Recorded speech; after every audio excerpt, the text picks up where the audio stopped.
Hi guys, and welcome to Steer Your Success, where I am steering you in the right direction to meeting your financial goals. And today we're going to be talking about 3 things that could slow down your progress to becoming wealthy, or even prevent you from becoming wealthy at all. Now, I definitely struggle with a few of these things, so I want to share them with you so that you make sure you approach all of these areas the correct way and definitely speed up your road to wealth. First thing is credit cards. Of Americans that hold credit card balances, the averages of those balances are about $4,700. Let's consider they're only making the minimum payment of about $189 a month. They could end up paying on those cards for up to 10 years. By doing that, they'll spend over $22,000. Now, I don't know about you guys, but I am definitely not trying to throw away $22,000. If you are one of those people that's trying to throw away $22,000, please go ahead and hit me up because I would love to get rid of my student loans. But seriously, you guys, if you have credit card balances, do what you can to get those balances down. Get them down quickly, pay off those cards, and don't use them again. The second thing is car loans. Many people want to get in a new car to kind of show off how much money they're making or to impress the next person. But the thing is, a new car is the one thing that decreases in value the absolute fastest.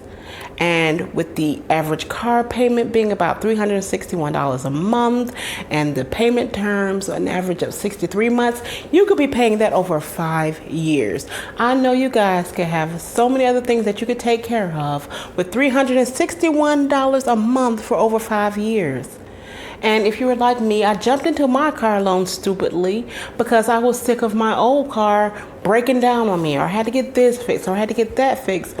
But truth of the matter is, you're gonna have repairs regardless, new or old car. It comes with the territory. But the thing is, when you have a used car and that thing is paid off, you have that extra money to take care of those repairs as they come up. You can use that money to boost up your emergency savings so you'll be protected and not have to go to those credit cards to take care of those repairs. So definitely consider doing, as I said, just building up that money and getting a nice used car. They will work just the same. They'll get you from point A to point B. You won't have this financial stress every month of trying to make that payment. And you can definitely get on your road to wealth much sooner. Now, the third thing, this will be involving probably one of the biggest purchases you'll ever make in your entire life. And that is buying a house. Now, it's 2 ways that you can go wrong here. You could buy a house too soon or buy too much house.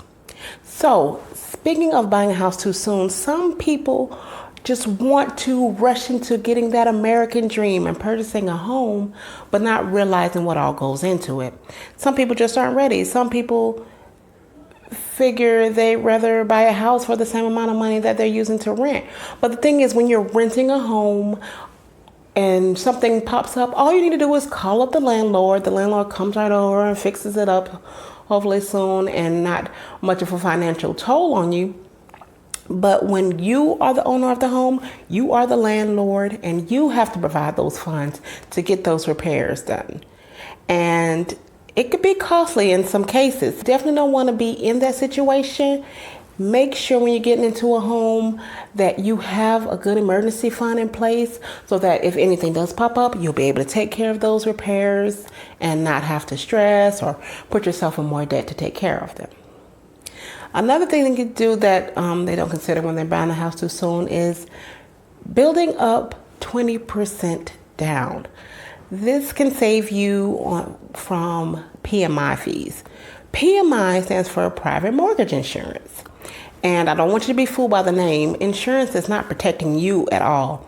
It's strictly protecting the lender. So in case you default on your loan, they'll still be protected.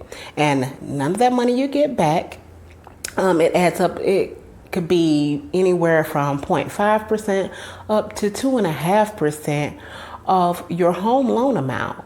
So if you're getting a $300,000 house, you could be tacking on $250 on top of your mortgage payment.